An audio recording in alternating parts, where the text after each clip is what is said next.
Hello, my name is Lewis and welcome to Gathering the Magic. Today we're looking at a $60 budget Hinata Dawn Crowned deck tech.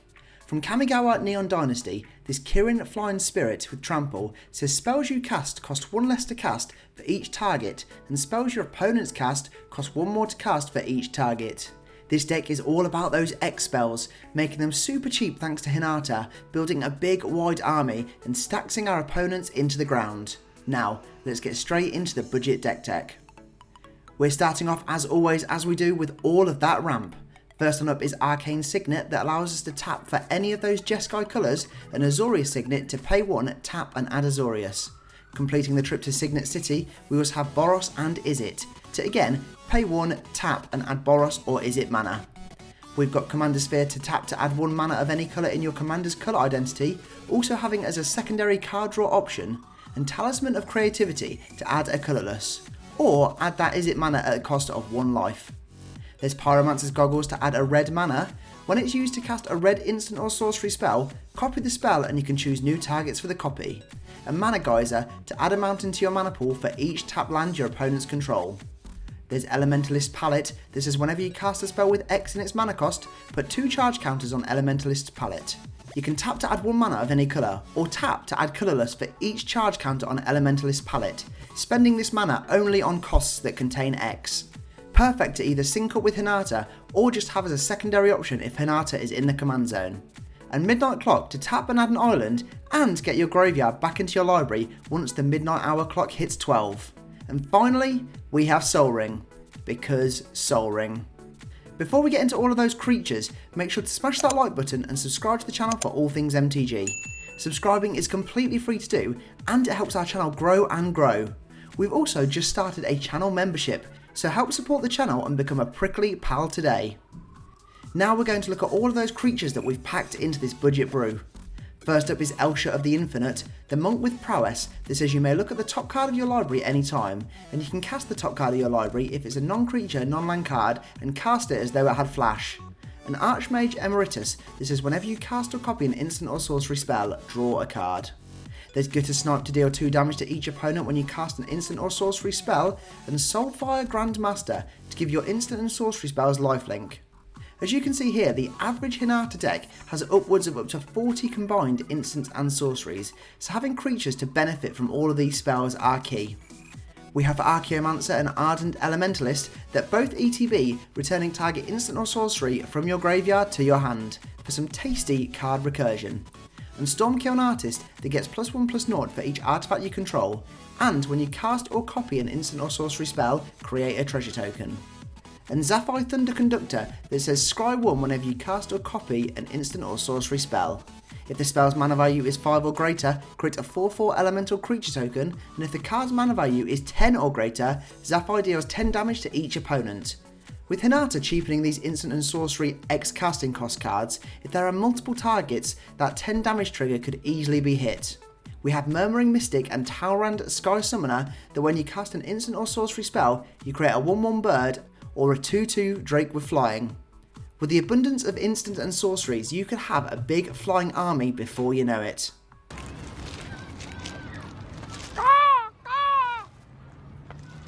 We have Young Pyromancer to create your 1/1 elemental on that same sort of trigger, and Dika Fractal Theorist that says whenever you cast or copy an instant or sorcery spell, create a 0/0 fractal creature token, putting X 1/1 counters on it, where X is that card's mana value.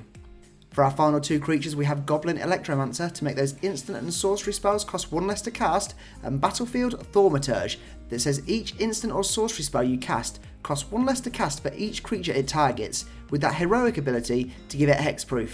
Again, another great card to either pair up with Hinata, or have as a secondary option if Hinata bites the dust.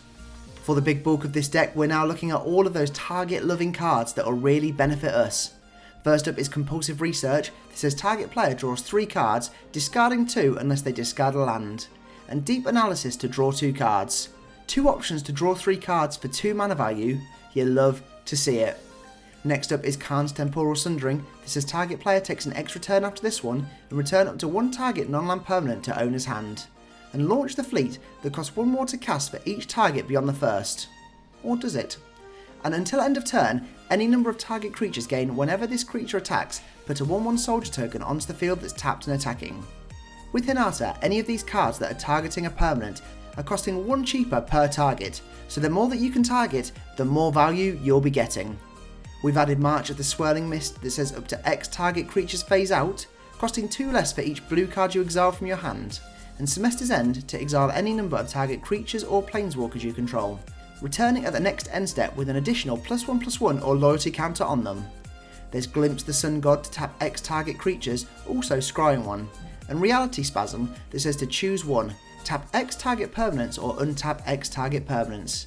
Perfect for some quick breaking down enemies' defences or to create a surprise blocking army for yourself. We've got Disorder in the Court to exile X target creatures, then investigate X times, returning the exiled cards to the field at the beginning of the next end step. We've got 2 more Tappy Instants in Gridlock to tap X target non-land permanents and Icy Blast to tap X target creatures, with that extra ferocious mechanic to potentially stop them from untapping the next turn. Now, let's delve into all those X and targety spells that are a bit more evil.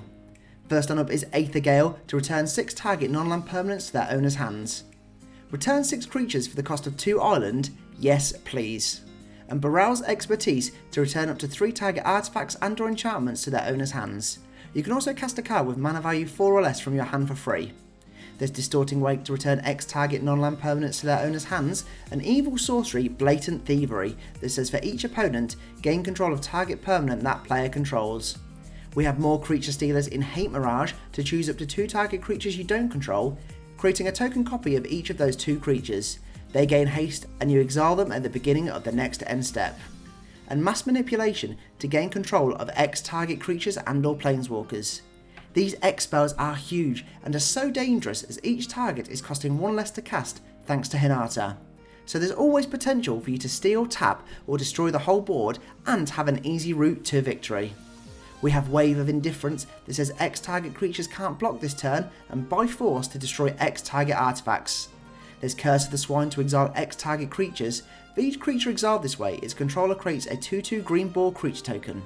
And Heliod's Intervention to choose either destroy X target artifacts and or enchantments, or target player gains twice X life.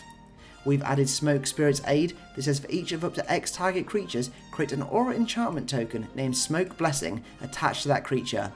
These aura enchantment tokens say when enchanted creature dies, it deals 1 damage to its controller and you create a treasure token. And Magma Opus that deals 4 damage divided as you choose amongst any number of targets. Tap 2 target permanents, create a 4/4 elemental token and draw 2 cards. Both huge cards that can get you some insane value.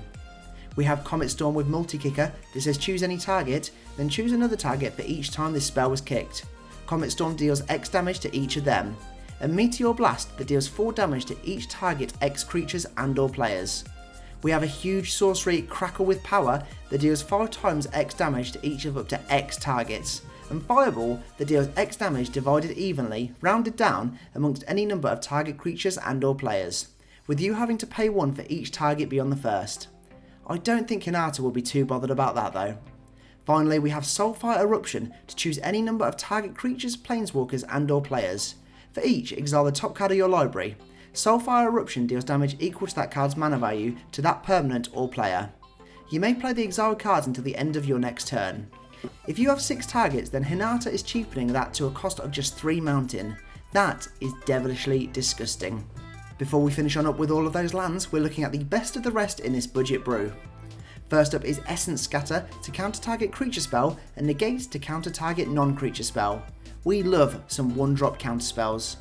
Then we have some of my favourites in Rewind to counter target spell and untap up to 4 lands, and Unwind to counter target non-creature spell, untapping up to 3 lands. You'll be in positive mana thanks to those counter spells. There's Double Vision that says whenever you cast your first instant or sorcery spell each turn, copy that spell and you may choose new targets for the copy, and Jeskai Ascendancy that says whenever you cast a non-creature spell, creatures you control get +1/+1 until end of turn. Untap those creatures, and whenever you cast a non-creature spell you may draw a card. If you do, discard a card. There's Metallurgic Summonings to create you an XX colourless construct creature token whenever you cast an instant or sorcery spell, where X is that card's mana value. And it also has a great secondary option to get all of those instants and sorceries from your graveyard to your hand. And finally, we have Whirlwind of Thought to draw us a card whenever we cast a non-creature spell. As we said at the beginning of this video, there is an extremely high average amount of instants and sorceries in a deck like this, so having cards that will benefit when they're played are essential in getting us even more value. As always, we're finishing up with all of those lands, and we're keeping it very simple as this is a budget brew. First on up, we've packed in 12 islands, 10 mountain and 8 plains into this deck. It's a very blue heavy and very light on the white side, so this gives us more of a balanced approach when playing. We have classics in Command Tower to tap and add 1 mana of any colour in your commander's colour identity, and Exotic Orchard to add 1 mana of any colour that a land your opponent controls could produce. We have Evolving Wilds and Terramorphic Expanse to both tap, sack and search our library for a basic land and put that onto the field tapped. And for our final 2, there's Myriad Landscape that we can pay 2, tap and sack to search our library for 2 basic lands of any 1 colour, putting them both onto the battlefield tapped. And Mystic Monastery that ETB's tapped but allows you to tap for a mana of any Jeskai colour. Hinata is an extremely powerful commander and one of the strongest that was released in Kamigawa Neon Dynasty. It's so evil and one that you'll love to play and one that your opponents will hate to see. There we have it, that is the $60 budget Hinata deck tech. Thanks for watching and don't forget to smash that like button and subscribe to the channel for all things MTG. Check out our link tree in the description below for all of our social media and affiliate links. For now though, I am all tapped out, so I'll see you in the next video.